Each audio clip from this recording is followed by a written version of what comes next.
Les aidants familiaux jouent un rôle essentiel dans notre société. Ils prennent soin des personnes, qu'elles soient dépendantes, malades, âgées, handicapées, et cela bien souvent sans formation initiale, en apprenant sur le tas, et il faut le dire, sans également, malheureusement, reconnaissance professionnelle. Si vous êtes un aidant familial, vous avez peut-être consacré plusieurs mois, voire plusieurs années à vous occuper, à prendre soin d'un de vos proches. Sachez que cette expérience peut vous ouvrir la voie à un diplôme reconnu grâce à ce qu'on appelle la VAE, la validation des acquis de l'expérience. Et dans cet épisode, je vous en dis plus sur comment ça se passe et pourquoi vous pouvez y prétendre. Si le sujet vous intéresse, je vous propose de me retrouver tout simplement après ce court générique. À tout de suite.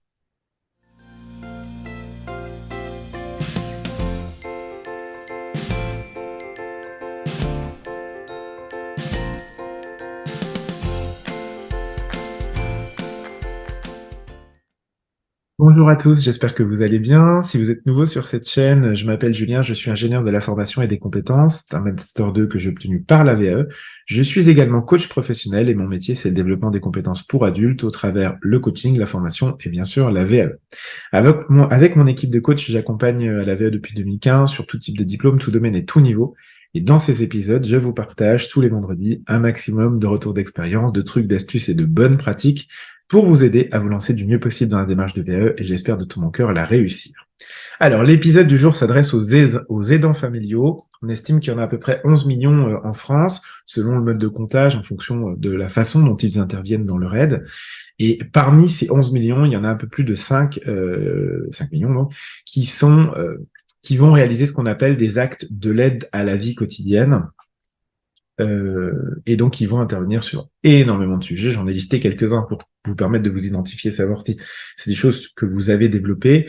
L'aide au lever, l'aide à la toilette, l'aide à la mobilité, l'habillage, déshabillage, la préparation, l'aide à la prise des repas, les activités diverses, hein, les balades, les activités créatives, etc. Tout ce qui est soutien moral, socialisation, les petites courses, l'entretien du domicile, du linge, des animaux de compagnie, toutes les démarches administratives, et Dieu sait qu'elles sont nombreuses, la gestion, la coordination de tous les rendez-vous médicaux, l'aide à la prise des médicaments, le soutien nocturne, l'accompagnement également pour les situations plus graves dans l'accompagnement de fin de vie.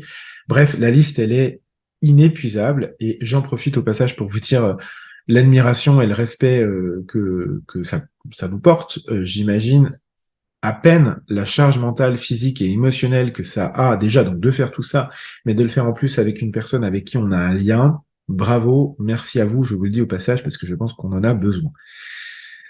Euh, Vous avez, en faisant tout ou partie de cette longue liste, qui d'ailleurs n'est pas totale, vous avez développé un certain nombre de compétences, comme un professionnel le fait, hein, parce que vous avez consacré ce temps d'aide, et ces compétences sont les mêmes que celles des professionnels de l'accompagnement, c'est-à-dire c'est le métier.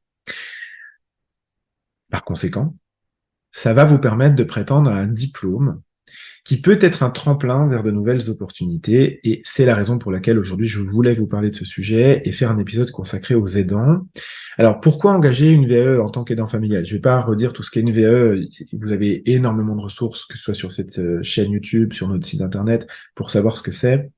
Et puis on est également à votre écoute en commentaire ou pendant les rendez-vous d'exploration qu'on vous propose et qui sont offerts et sans engagement. Mais aujourd'hui, je pense qu'un aidant familial devrait engager une VAE et pour plusieurs raisons.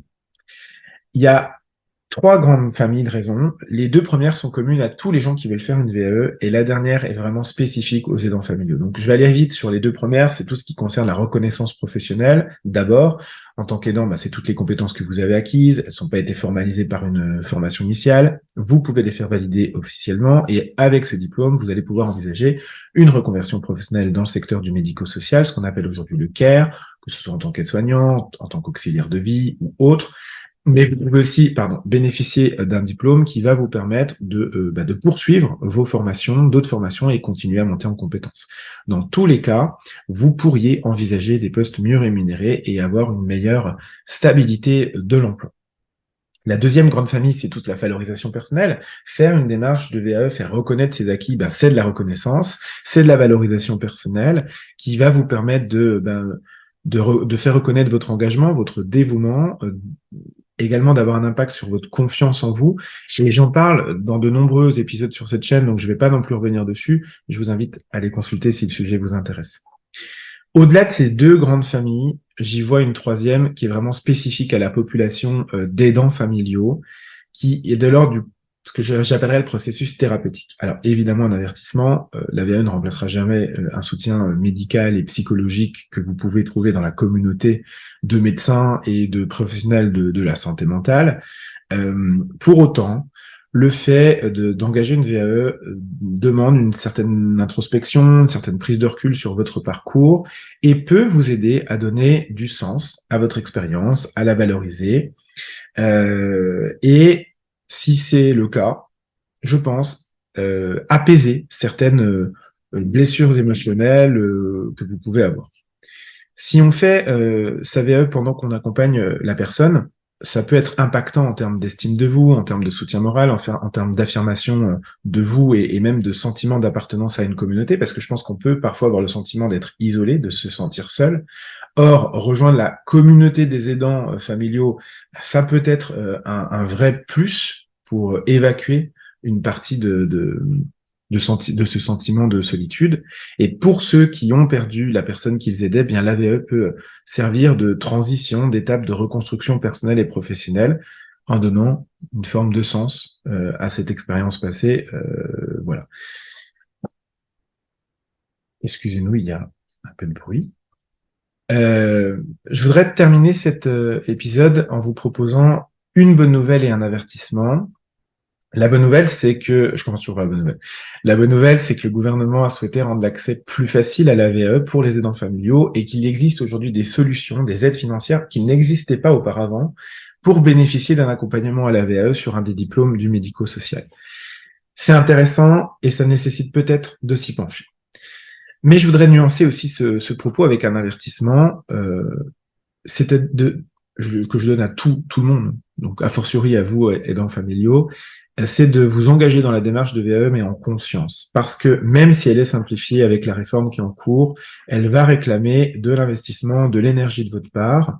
Et ce sont des sujets qu'on aborde ensemble lors de l'entretien d'exploration. On commence toujours nos parcours par un entretien d'exploration. On va évoquer votre projet VAE, on va évoquer les contraintes, l'engagement que ça nécessite, le calendrier, tout ça.